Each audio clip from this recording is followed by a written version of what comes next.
What I like when I teach recipes, for me, it's not just learn the recipe, do this to that. For me, people really should embrace cooking. It's not following steps from a guidebook, one after the other one. It's really learn it. It's like if you learn the letters of the alphabet, you can read. If you learn a few things in cooking, you can cook anything in the world. Hello, Julian. Hi, Petra. Nice to meet you. It's lovely to meet you too. Thank you so much for your time. Well, thanks for inviting me. I thought it might be nice in summer doing it outside, and since we don't have to worry about rain today, it should be fine. Perfect. Yeah. No, that's wonderful. Thank you so much for thinking about that. But Julian, you have this wonderful channel, and I discovered you on Instagram, and I would love to know where you started and how your career started as a chef. Okay, so to answer this, let's go back to the way first beginning. It actually started when I was a kid and when I was working with my grandmother in the kitchen. I actually learned the passion for food about my grandmother. I have always been a very spoiled little kid because my grandmother always was cooking. Whatever she did, it always was fresh, it was homemade. Some of the vegetables came from our garden. So when I was getting older and I moved out, I realized it doesn't taste as good as anymore. What did my grandmother do differently than anybody else? So I realized, yeah, because she did everything herself, and this love and this search for homemade good food kept on going, and it's still there. And then after finishing high school, I went to university and I studied marketing, which is not exactly food related, but my very first job after university was in the marketing department of an organic brand in Austria. So even though I studied something not so food related, I ended up in the field, and this is where my journey into the food world started. At first, I always was behind the scenes doing marketing and everything else, but then after 2 years, then I moved to China, to Shanghai. Again, I was doing marketing for a supermarket. And yeah, then I decided, okay, I did that, but now I would like to work even much more with the product itself. So instead of selling food, I wanted to create my food. And this is how it got very interesting. At the time, I was a vegetarian, and a good friend of mine, Jackie, she told me about this amazing culinary school in California. She was, well, she still is from the US. So I decided, okay, let's become a chef. I want to try something different, but something really different. I wanted to learn how to make vegetables. So I went to the Culinary Institute of Living Light in California, where I learned raw and vegan food. Oh, okay. Yeah, I took a little detour with my food journey. So, since I was so much into raw and vegan food at the time, after graduating, of course, I wanted to get my hands dirty and get some real work done. So, I found my first job opportunity in Berlin. And I moved there, and I was living there for 2 years, working in vegan, vegetarian, and raw food restaurants. And while I was there, I also started teaching on the side. Many customers at the restaurant just came to the kitchen and asked, how do you do that? This looks also amazing. Can you show us? And this is how this started. Just people asking, why don't you share some of your recipes? This is also how I started with my food photography business. It just was necessary when I cook something, I have to present it nicely and have a picture. At the end, people want to see what the actual food looks like. That's true, and it's also part of the whole experience is what the food looks like, what it tastes like, and the smell and everything, but the picture also makes that in a way. You know, it taps into your imagination of what it could be like, I think. That's a nice way of putting it, what it Yeah. could be like. This is also a way how I describe my recipes, how it could be like. It's just a suggestion, it's a guideline. A recipe is not exact science. It will always taste differently regardless where you are, what you have to work with. So yeah, it's a guideline, Yeah. what it could be. Yeah. But so and from Berlin, because you're in Vienna at the moment. So how did that journey then get back to Vienna? Since I was living in Berlin, it was much easier to fly home to Austria to visit. And there was this nice little vegan restaurant opening up in the 7th district. And I was just wondering, I think I met her at a trade fair in Vienna, and she was asking me, well, I'm opening up this restaurant. Why don't you want to be the head chef? We could use someone with your talents. And this is what I did. I moved to Vienna. So after 2 years Berlin, I finally came home back to Austria, and I started out there. But while I was there, doing again more courses and getting much more chef work done, I also realized that I still have many things that I have no clue about, like cooking techniques, how to do basic things, because I started with vegan food. But if you talk to regular chefs that work in regular restaurants, they want how to make sauces, how to prepare this and that. And again, a gap that needs to be filled. So I decided I go where all good food is coming from, to Paris. Wow. I joined the Alain Ducasse cooking school in Paris. I did pastry there, patisserie and French food. I did an internship at the Eiffel Tower restaurant to brush up on my cooking skills. And ever since that time in Paris, I have I do all cuisines of the world. It's like my personal food philosophy. I like to eat everything, but something different every day. So I do a little French food, Italian food, Asian food, Thai food, vegetarian with meat, with fish. So every day there's something different. So yeah, it keeps being interesting for everyone. Yeah, but what an amazing approach. And then, of course, every time you learn something, because you have to think also about the cultural background of the food that you're cooking. Yeah, this is what I like when I travel. I like to bring a piece back home. We all know we all love traveling, and something that stays with us for a very long time is usually the food or the smell. Think about if you go to a garden or a market, you can remember, oh yeah, I was this spice stand. Even with my eyes closed, I can smell, yeah, it smelled wonderfully there. Or you can remember a specific food experience, whether it's eating a baguette in Paris or a gelato in Italy or in Thailand when I had Thai curry in the middle of nowhere. So yeah, also the culture, food brings us all together in a way. Wow. People should just eat more. Yeah, because if you also speak to people and you start asking about dishes, then you start seeing also how certain dishes have developed across the borders of countries, you know, and that is so amazing for me that happens. This is also so nice that you're crossing borders.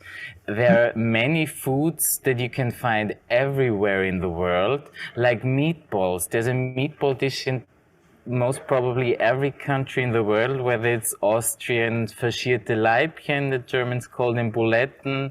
In Sweden, they are Köttbullar. The Thai people have something, the Americans call it a hamburger.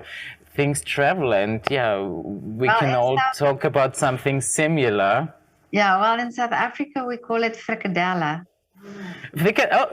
Are you from South Africa? Yes. So we call it frikadella, but we have it as well. Yeah.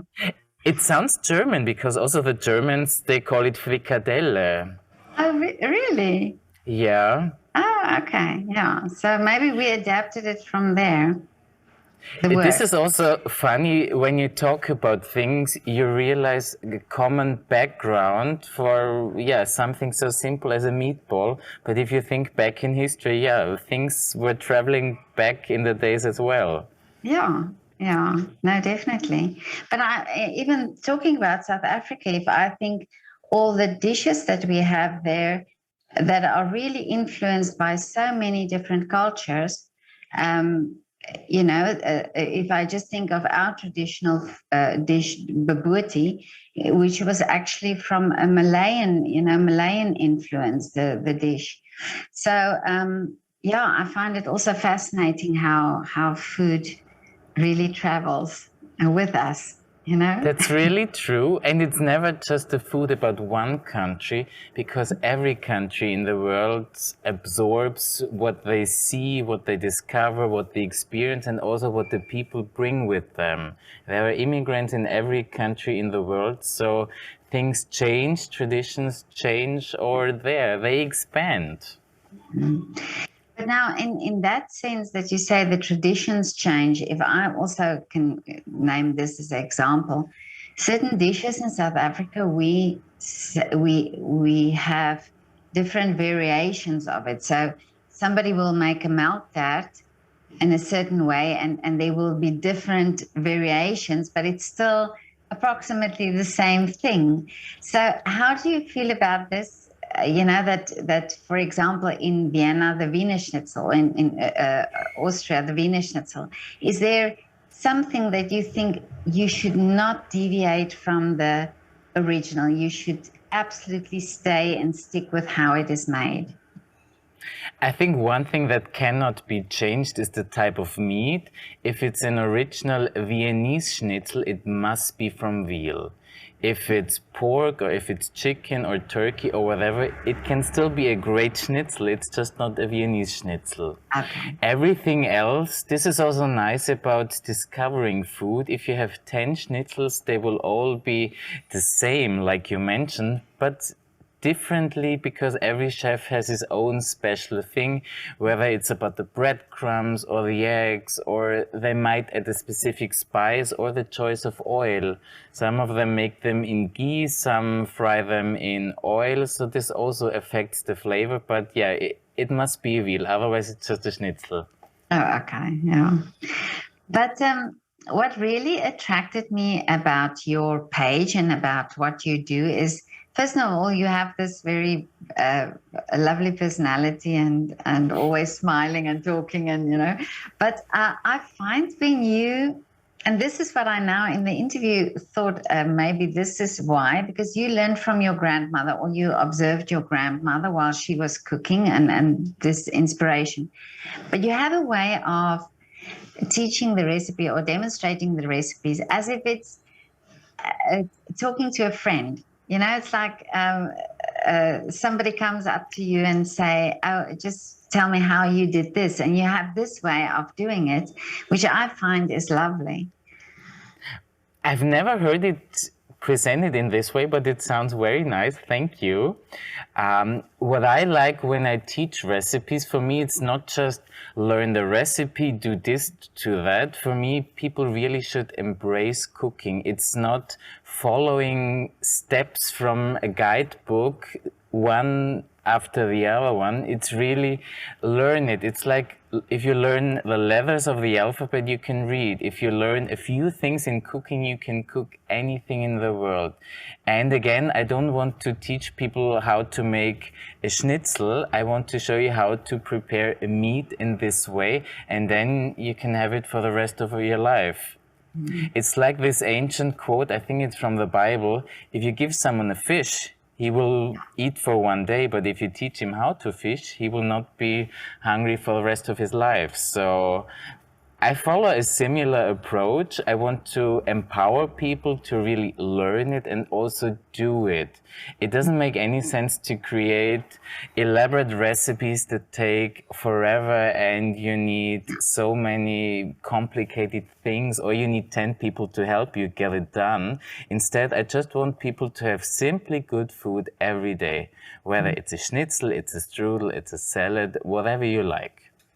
Yeah, because this is sometimes the problem is that if you see a chef do it, um, it looks very simple, and you know, if it's a complicated recipe, you sometimes halfway through I think, do you know what, I'm not even going to bother because I won't be able to do it, you know. But with you it's different. It's like you make it seem as if everybody can do it, you know, that, and that's what I love so much. This is also something I had to learn because, again, like you just mentioned, many chefs, we tried to have the best, the most beautiful, the most artistic food. But then again, this is us. We know how it's done. We have people that help us. We have the equipment. It's very different if you're just cooking for yourself or your family at home. So my approach needed to change drastically, because people value simple things. I see this every time I post something on the internet. The easiest things at the moment, it's cherry pie and fried chicken, are Okay. by far the most popular recipes because it's relatable. Everybody knows I make a wonderful little pie with eggs, butter, and sugar. I add some fruit, or with fried chicken, I coat it and put it in the oil.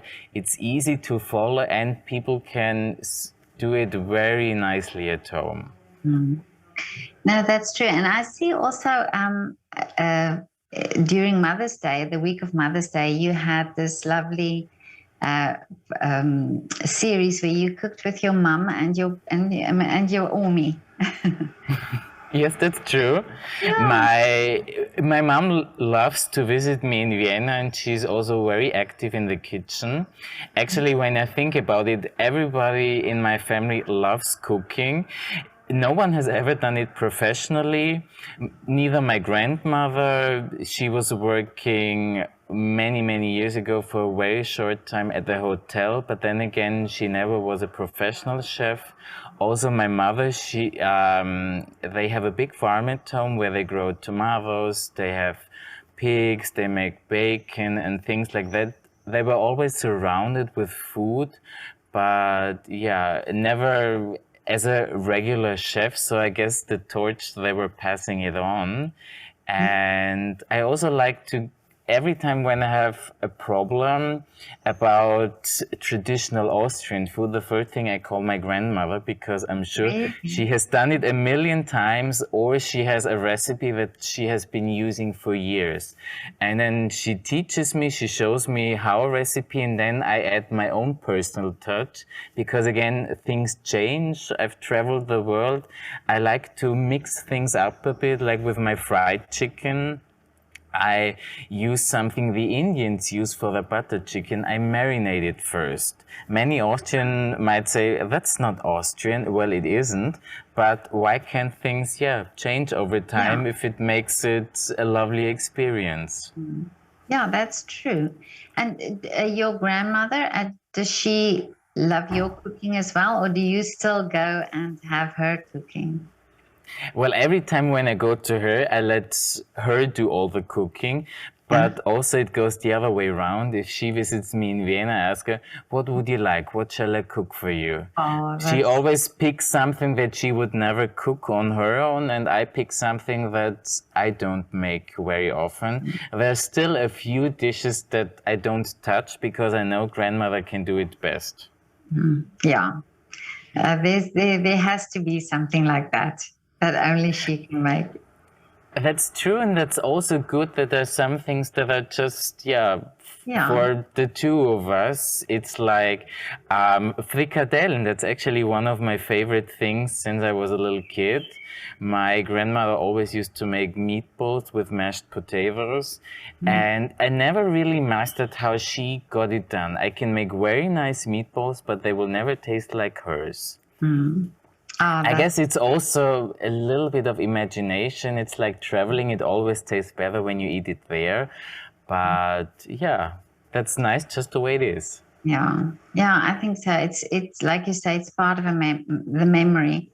But now, the reason why I'm also talking to chefs and pastry chefs and winemakers, because I think it's a form of art that we sometimes not recognize as a form of art, because we're eating, we see it as nutrition, and we see it as something that we do every day. But I think during the lockdown also people started cooking and started experimenting with food a lot. Do you think this is a positive, that people now start being more aware, and that, maybe also more aware of what you are doing, that it's not just cooking, that it's really something creative, and it's also something a bit more scientific? I think this already started way before the lockdown, that people realized food is not just something you eat, something that nourishes you, but it can have so many more functions. It can be an art form, it's a social experience, it brings people together. When you eat good food, you're happy, you have great energy, you give good vibes, you get inspiration. So it is much more than just eating. And I could definitely agree that all the lockdowns, as horrible as they were, one good thing was people were focused much more on what they were eating, and also doing something on your own that you would have never considered. I've heard so many stories about people, they call themselves lockdown bakers. So many people started with sourdough or just regular bread baking because everybody was worried, oh my God, there will be no more flour left, there will be no fresh yeast left. So we stock it up, and we realized it's not so hard. You put these 4 ingredients together and you have a wonderful bread. And this also was spreading to other things, whether it's pasta making or baking, and people were proud of their things, sharing them, taking pictures, and making sure, yeah, it's again not just food, it can be an art form. Yeah. Well, this is what I found when I photographed the artists in their windows in Vienna, that many times when we had this conversation, it ended up being something like, oh, what did you do in the time? Oh, I started baking, or I started cooking, or, I started painting. But it was, for me, interesting that as a creative, as a singer or a dancer, they started doing something like that, and it was almost as if it was a way of also expressing, also doing something creative. This is also what food is. Food is always different depending on your mood. When you're sad, when you're happy, you make different food. So this is again, yeah, like Yeah. painting, it's an expression of what you feel right now. Do I feel like family time? I want to have a big meal. I want to have a big feast. Or do I feel like easy, relaxed, just a salad, or maybe a little bit sad and I need something with maybe lots of sugar or chocolate that helps you cheer up? It's like a mirror. I think this is also something people say many times. If you look into someone's fridge, you know what the person feels like. I think up to a point this can be true. You can see what they do at home, what patterns they home, how they live, depending on, yeah, what they have in their fridge. I think there's definitely a truth in that. But what is your favorite? How shall I say? Not dish to cook, but do you like to bake more or cook more, or is sweets? What are your signature type of dishes? I actually like both fields. I also love baking and cooking. For me, it's all about the variety and a mix. I would not be happy if I would just do baking all the time, because then I would miss out on all the savory dishes. And the other way around, if I would just do meat and vegetables, I would miss out on all the baked goods and baked deliciousness. One of my signature dishes, if you want to sum it up, I would say something I really can do well is pasta fredda, which Okay. I have learned, yeah, in Italy. It's a cold pasta dish. You can have it hot or you can have it as a pasta salad. This is one thing. If it's about Asian food, I would say I can do Thai curry very well. And if it's something sweet, I would say let's stick to the cherry pie. That's one of my favorite Really? things at the moment. I can also do a decent apple strudel. Oh, is it? Oh, that's my favorite. This is one thing that I started during the lockdowns. This is how I got into online courses. People were asking, I want to do something at home, but I can't come to your place. Why don't you show us online? And it proved that apple strudel is a very popular thing, especially in Germany, Oh, because Germans love Austria. And yeah, why not bring a piece of Austria into their homes? yeah. Yeah, I must say, I must admit, Apfelstrudel is also my favorite. You can Um, never go wrong with that. no, no, no, definitely not. But now, Julian, tell me, what are your wishes for the future? My wishes for the future, I want to continue working what I do now. I want to expand my online business much more. This is something I realized during all the lockdowns. People love spending time at home cooking with families, and it's a nice new way of cooking and coming to people. Because if I just have my cooking school here in Vienna, which is beautiful, it's a nice way, but not everybody come to here. Yeah. It's limited in space. I can't deal with too many customers at the same time. With online courses, I can teach to people everywhere, whether they're on a small little island in the Northern Sea or in Amsterdam or in the US. These are also stories that happened to me. People join for the cooking class from unknown places. I had someone who wanted to do the sushi course. He asked me if I could send the recipes 2 weeks in advance because the boat only goes to the island once per week. So he needs to get his Really? shopping done. Or there was this one story, there were three parties involved. The son, he was living in LA.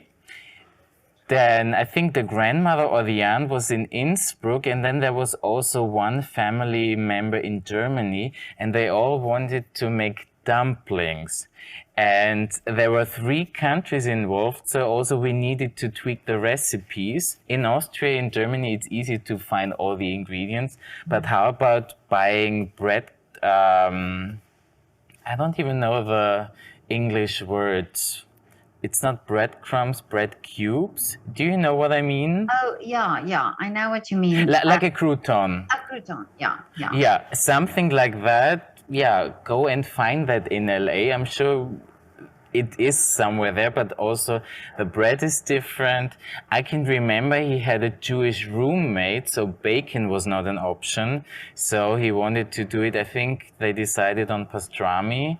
This is also what I really like about the online courses. It's not just me doing things, it's interactive. People tell me, oh, look, I have this thing at home, can I use it? Or I don't eat bacon or pastrami, I live in the middle of nowhere. What can I buy in a regular supermarket? This is how I can also make what I do better and yeah, make it more accessible for everyone. So online is a big Yes. thing for me, and I will expand much more. The online courses are doing very well, but yeah, there's still much more work to done. Many people haven't heard about this form of cooking. Many people are a little bit fed up with Zoom meetings because, yeah, you had to do it during the lockdowns, but now it's a wonderful form of communication and it's also fun. Yeah, it's like what we're doing today. If you Yeah. like the setting, why not do it in a fun way and learn something? Yeah, just, yeah, And I in the think it's meantime. yeah, and it's also creative because now you're hearing and and people are solving problems the whole time. You know, okay, I can't do this, but what can I do instead? And this is maybe how also different dishes will evolve then.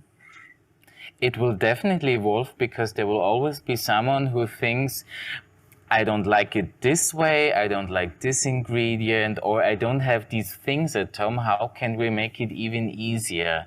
This is really good that you actually are invited into customers' houses. You can see what's going on in their kitchen. You can see what ingredients they have, what tools they have, and then it helps us to get better by thinking, okay, in a kitchen, I'm used to have everything ready, but what about regular people? They don't have this or that at home, but they still want to make it. And many nice things can come up with by just saying, I don't have this at home, but I still want to try. Let's try it with, something else. And sometimes it works, sometimes it doesn't. I think this is a brilliant idea. And like you say, now you reach people from all over the world. You know, it's a wonderful way of doing that. But if we speak about the world, this is also something that I can do now. I can take my work with me. Wherever I have internet in the world, which is pretty much everywhere, I can set up shop, I can do courses from there. I haven't done it yet, but I want to do so in the very near future, that let's say I spend a month in Italy or in Asia or somewhere else. I want to do my courses from there and show them local food, make something, that's far away, accessible to everyone. I can learn something, they can be part of the journey. And if you want to still do apple strudel, I can also show you how to make apple strudel in China. yeah, and how about going to South Africa and do some cooking? Africa is a very big unknown. I've only been to Kenya once. I really love Africa, so South Africa could be a good start. Yeah. I've heard so many nice stories. It's also good from a timing perspective because there's no huge time difference. Yeah. Yeah. See, you can do something lovely there. What would you recommend if I want to start my South African journey? What are 3 things that I have to see or try or do? In South Africa, you have to, I would say you have to go down to the Cape and experience the winelands and that culture around that in the Cape. And then there's also the fish, you know, and there are some fish that's like snook, for example. Well, okay, that would be complicated because it's a fish that you just get in South Africa, but maybe you can adapt it or find similar fish that you can use in other countries as well.